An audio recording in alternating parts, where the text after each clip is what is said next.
E aí, pessoal do 7º ano, tudo bem com vocês? Eu sou a professora Aldi Mahler, professora de língua portuguesa.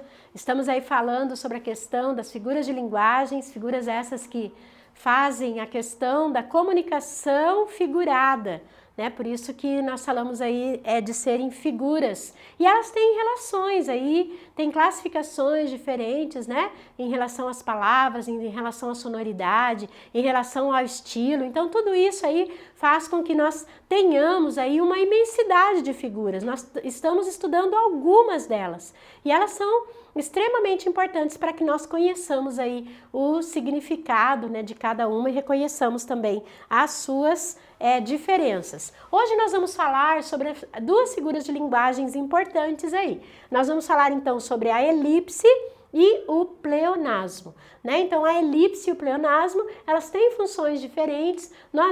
Nós percebemos isso na nossa fala, nós só não sabemos o nome muitas vezes, mas nós fazemos isso o tempo todo na nossa comunicação. Vamos lá então para a questão do conceito. Então o que seria uma elipse, né? A elipse, ela é a questão de quando você tem um termo que ele fica subentendido, ele é oculto, ele só fica nessa, você sabe que ele existe ali naquela situação, mas ele não aparece, ele não está objetivo. Então, quando um termo é ocultado, mas facilmente se subentende. Então, ele não aparece escrito, ou no caso, como imagem, mas você subentende aquela situação. E você tem o pleonasmo. O pleonasmo é mais conhecido aí por nós. Pleonasmo, redundância, tautologia, né? Tantos nomes aí para esse tipo de situação, para esse tipo de figura de linguagem, mas é um dos vícios também de linguagem, né? A gente fala da figura de linguagem que pode também ser um vício de linguagem.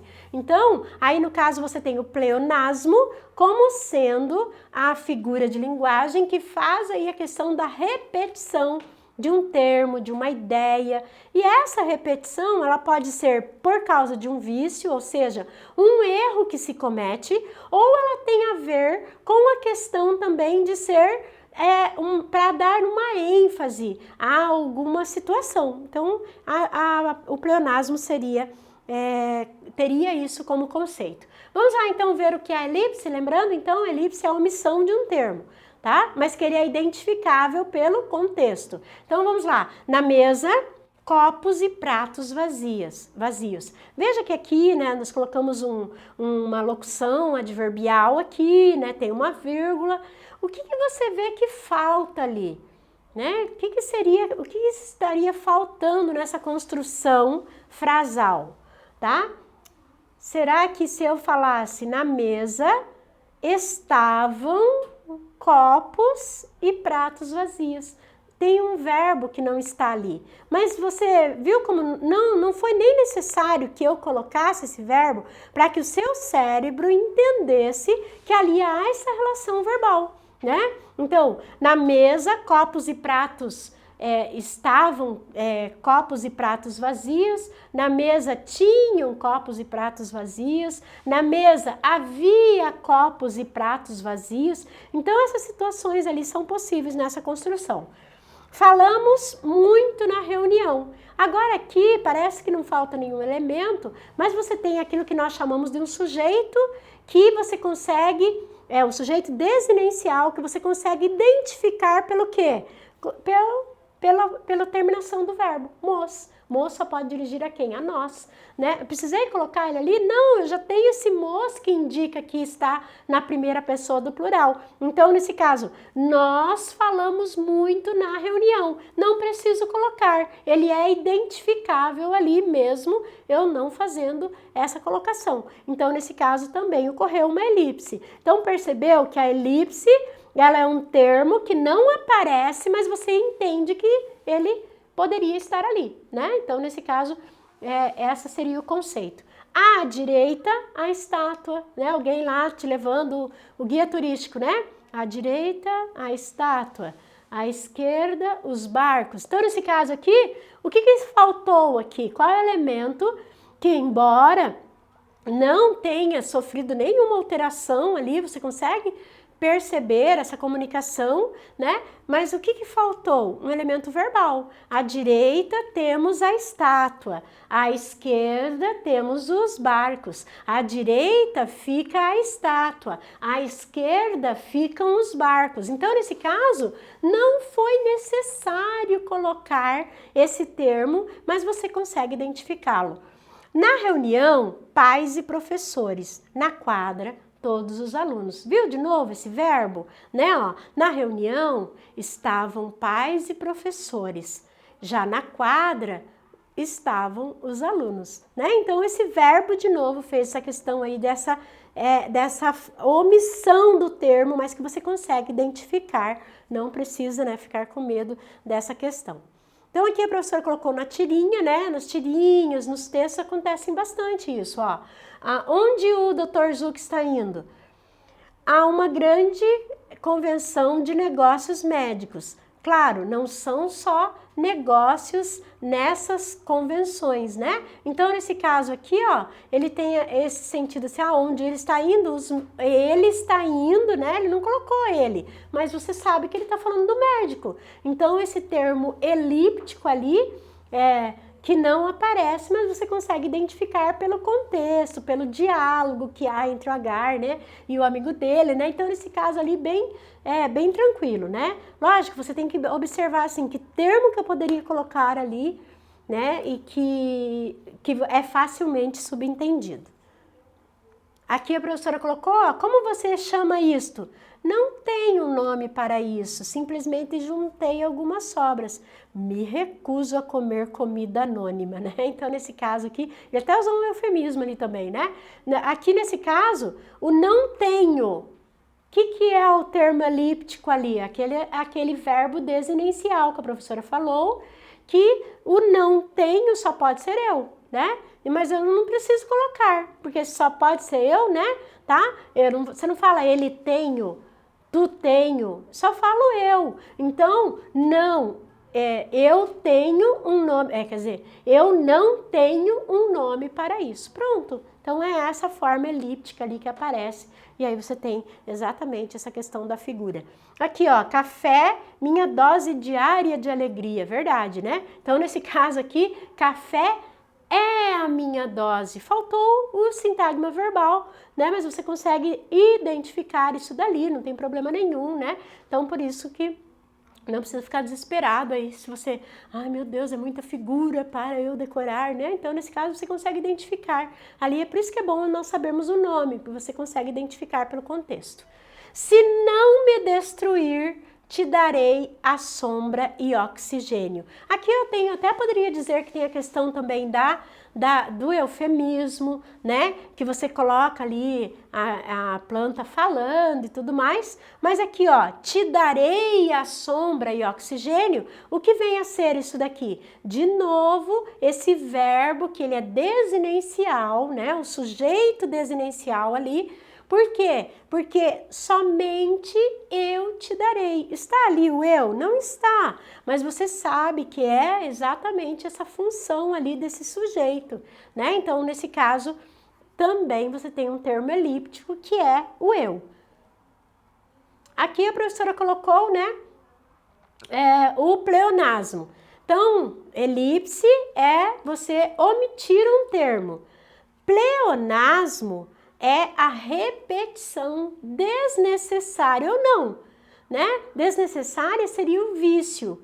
E quando você faz o reforço, ele é para chamar a atenção, né? Então, eu posso fazer esse reforço. O que eu não posso cometer é o vício de linguagem. Então, assim, ó, meus olhos te viram. Pessoal, quando eu falo isso, eu quero reforçar essa ideia aí, né? A poesia, ela faz muito isso, né? Meus olhos te viram, meus ouvidos te ouviram. A função ali já tem, quando eu falo ouvido, né, no sentido de ouvir, os olhos no sentido de ver, mas assim, eu quero reforçar essa ideia. Isso é pleonasmo, tá? E essa repetição ali, que nesse caso foi necessária, né? Quando ela é desnecessária, ela tem o sentido do vício lá. da noite escura como a bruma, né? Então, para nós que temos aí a relação, né, de que o claro é o dia e a noite é a escuridão, né? Em alguns lugares do planeta, por exemplo, eles vivem 6 meses com tudo claro e depois tudo noite, né? Então, mas para nós aqui nós temos essa separação aí bem certinha. Então, da noite escura, então a noite já é escura, precisaria dizer na informação poética, sim, porque ele quer chamar a atenção sobre isso, né? Então, nesse caso aí, ele tem esse pleonasmo ali com sendo reforço. A mim não me enganas tu, olha, mesma coisa, né? Eu tenho o me e o a mim, que são pronomes oblíquos, que um eliminaria o outro, mas aqui nesse caso eu tenho aí essa licença poética aí que me deixa fazer exatamente isso como uma figura que reforça o que eu quero dizer. A mim não me enganas tu, tá? Então nesse caso aí o me ele deu ainda mais reforço, ó, a mim não me enganas, né? Então, nesse caso, a poesia. Chove chuva, chove sem parar, né? Então, também, ó, uma música, né? A letra de uma música você tem e que ocorre aí esse pleonasmo, tá tudo tranquilo, né? Aqui a professora colocou, aqui já seria mais a questão da coloquialidade mesmo, né? Ou seja, dessa repetição desnecessária, porque eu saia para fora, né? Ela te enxotou com pleonasmo, impossível, ela não seria capaz. Então, o que era? Entendi levar a saia para fora. Olha, né, quantas palavras aqui que ele colocou. Ele colocou a questão do pleonasmo, que é sair para fora. Isso acontece muito, né? Ah, eu saí para fora, entrei para dentro, subi para cima, desci para baixo. Então, são esses pleonasmos aí comuns que nós vemos bastante no nosso dia a dia. E aí aqui ele usa a questão do saia, né? O saia sendo o vestuário ou do verbo sair, né? Dando o imperativo, saia. Então, nesse caso aí, ele usou as duas questões de linguagem. Olha o Fernando Pessoa, maravilhoso, né? Ó mar salgado, quanto do teu sal são lágrimas de Portugal. Pessoal, mar salgado e sal, né? Então aí tem uma questão de pleonasmo. Mas aqui é o Fernando Pessoa também, né, gente? O Fernando Pessoa poderia dizer saia para fora, por exemplo, né? Porque ele é o cara. Mas ele não dizia as poesias dele são maravilhosas. Então, nesse caso aqui, ó mar salgado, quanto do teu sal? Então, logicamente, né, eu poderia dizer assim, ó mar salgado, quanto teu são lágrimas de Portugal, mas não ia ficar a mesma coisa, né? Ele percebeu isso, né? Ele falando aí da questão do sofrimento do país. Vamos, olha da música do Skank, né? Não sei se você conhece, mas é uma música aí bem conhecida. Vamos fugir para outro lugar, baby. Pessoal, quem vai fugir não foge nunca para o mesmo lugar. Ele está ali, né? Se é fugir, é sair, né? Não é? Então, vamos fugir para outro lugar, mas aí é uma música, né? Então, é para reforçar mesmo essa fuga, né? Então, vamos fugir daqui. Não, vamos fugir para outro lugar. Então, um pleonasmo também aí, tá? Olha essa daqui, né? Lan house. Hoje a gente vê pouco aí essa questão da lan house, a maioria das pessoas, né? Não a maioria, mas tem muita gente, tem já a internet em casa, então, mas isso quando era ainda, nós tínhamos que ir a um determinado lugar, porque não tínhamos em casa, e aí você acessava de lá. E aí você tem aqui, né?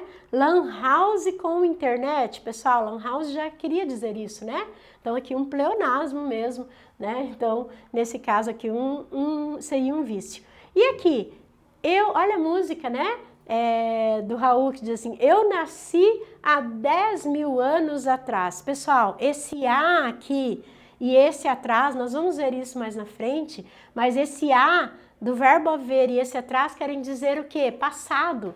Então, estou fazendo um pleonasmo ali, mas na música ele tem licença poética, ele pode fazer isso, não tem problema nenhum, né? O Raul também é formidável. E aqui a professora colocou, ó, Analise se é pleonasmo ou elipse. Pleonasmo, repetição. Elipse é o que mesmo? É a omissão de um termo. Então vamos lá. Há muitos anos atrás, olha aqui, ó. Há muitos anos atrás, a e o atrás são pleonasmo. Como que ficaria o correto? Há muitos anos fui ao rio. Pronto, é isso, né? Ele no barco, eu na areia. Ele estava no barco, eu estava na areia. Não tem o estava. O que é isso? Elipse. E dançaram tanto aquela dança que tudo rodopiava. Dançar já quer dizer que é uma dança. Então, se houve essa repetição, ele é o quê? Pleonasmo. Ao vencedor, as batatas, né? Uma frase célebre aí do Machado, né? Que diz assim, ao vencedor eu dou as batatas. Né? Então, nesse caso aí, não aparece o dou. Ah, isso é o quê? Então, elipse. A ideia se entende isso, né? A surpresa inesperada agradou-me demais. Pessoal, existe alguma surpresa que não seja inesperada? A não ser quando a gente tem lá um aniversário, né? E aí todo mundo quer fazer uma surpresa pra gente, mas dá tanta pista que você acaba descobrindo. Mas você faz de conta, né? É, surpresa, parabéns, tá? Né? Você faz de conta que é surpresa. Mas a surpresa, ela é inesperada. Então, nesse caso aqui, é pleonasmo. A mim, ele amou-me. Olha aqui o a mim e o me sendo essa repetição. Isso é pleonasmo. Fácil, né, gente? É mais uma questão aí de nós nos acostumarmos com esses termos. Você percebe ali que dá para você encaixar ali cada figura com o seu determinado conceito. Eu espero que você tenha entendido e espero você para a nossa próxima aula. Tchau!